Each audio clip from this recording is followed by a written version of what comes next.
Hey everyone, what's going on? My name is Mike and I'm a narcissistic survivor, and I wanted to create this content to explore other people that may be going through these relationships, offer help. I am not an author. I am not a person that have done a bunch of digging into this concept, but I've been enduring it for a really long time. And, I'm past that in my life now.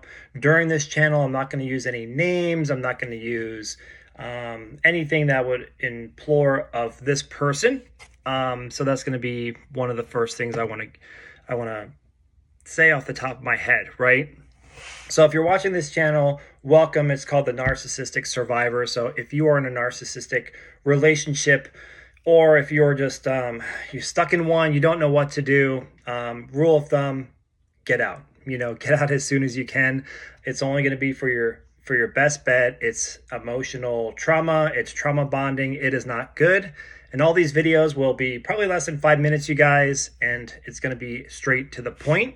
So one thing with my relationship that I always notice is the person was never accepting blame, fault, and they were rarely ever wanting to give you an apology.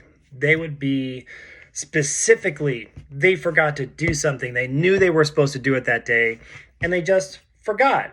But it really inhibited your day from what you actually needed to do. For instance, like, oh, I forgot to pick up the car for oil. Oh, we don't have a car now. We're outside of a car.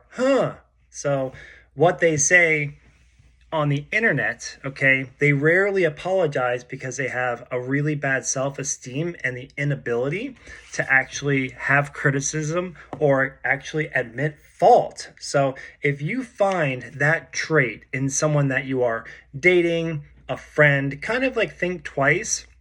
This person may have like a lack of empathy, or it is seen as a threat to them because their self-esteem is so low, it's like attack on their image.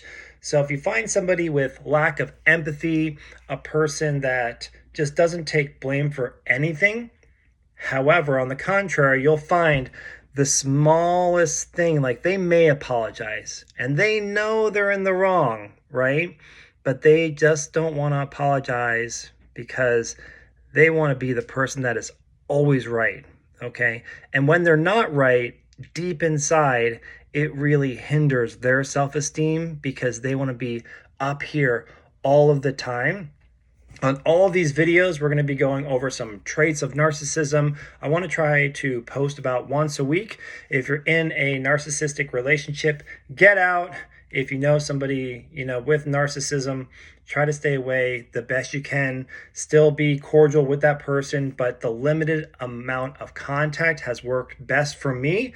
Hopefully that's some sound advice for my first video. Welcome to the Narcissistic Survivor. I hope you learn a couple things from my videos. You guys have a great day. Thank you.